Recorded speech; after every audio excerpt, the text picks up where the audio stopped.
हमारे पार्टी के जिला अध्यक्ष श्री भोला सिंह जी और मंच पर विराजमान सभी पार्टी के वरिष्ठ नेतागण और पत्रकार मित्रों, लंबे समय से देश में लोकसभा के चुनाव की तैयारी चल रही थी। बक्सर में 7वें चरण का मतदान 1 जून को हुआ था और पूरे देश के परिणाम कल आया है। कल 4 जून को बक्सर का भी परिणाम कल देर रात तक घोषित हुआ।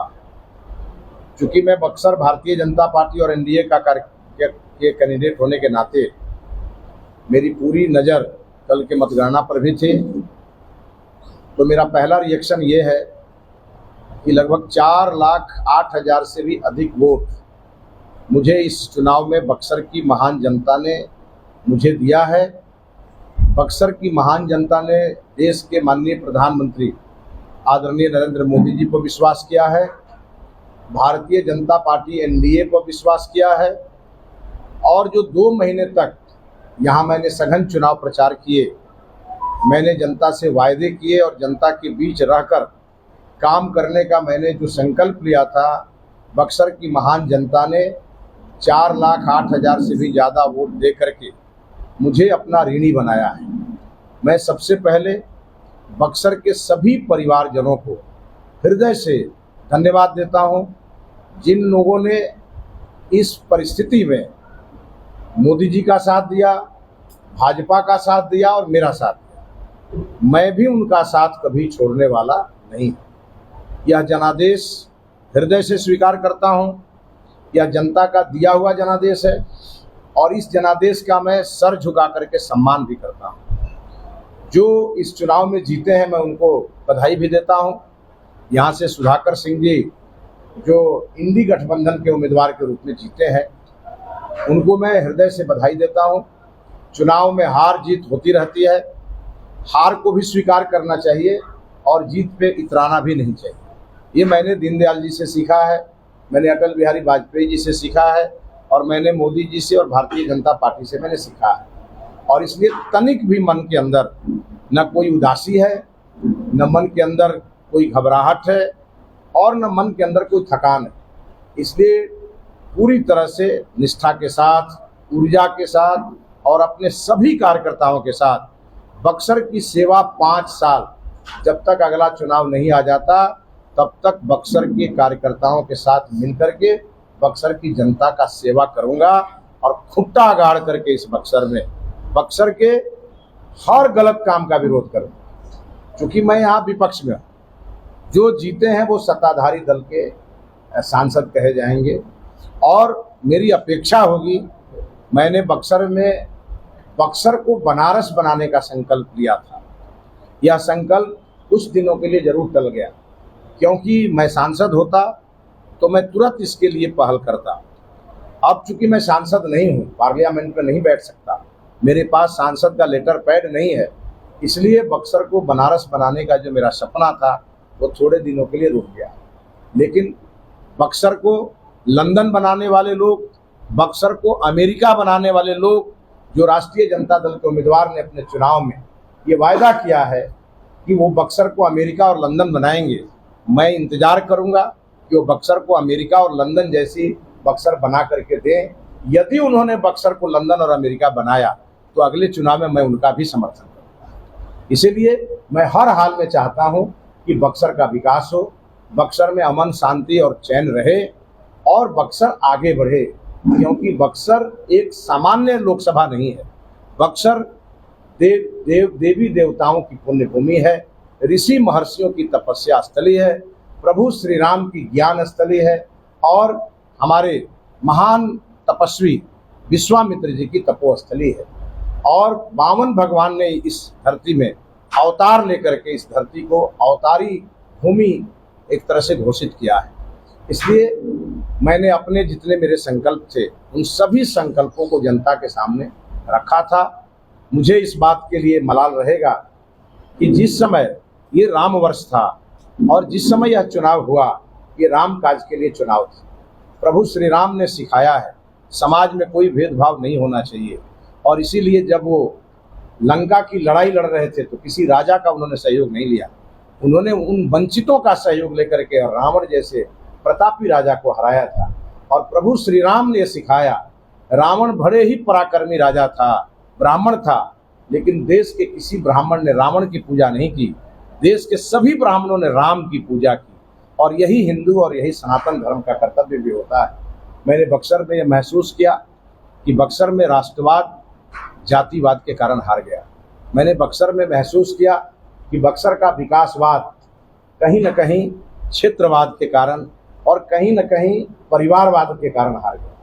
मैंने बक्सर में महसूस किया झूठ की ऐसी फसल यहाँ बोई गई थी, चाहे वो अश्विनी चौबे के बारे में प्रचारित किया गया हो कि वो यहाँ पर एम्स ले आए थे और एम्स भागलपुर चला गया, जो पूरी तरह से कोरा बकवास था, झूठ था। और यह झूठ किसी और ने नहीं, राष्ट्रीय जनता दल और उनकी बी टीम निर्दलीय प्रत्याशी ने फैलाया।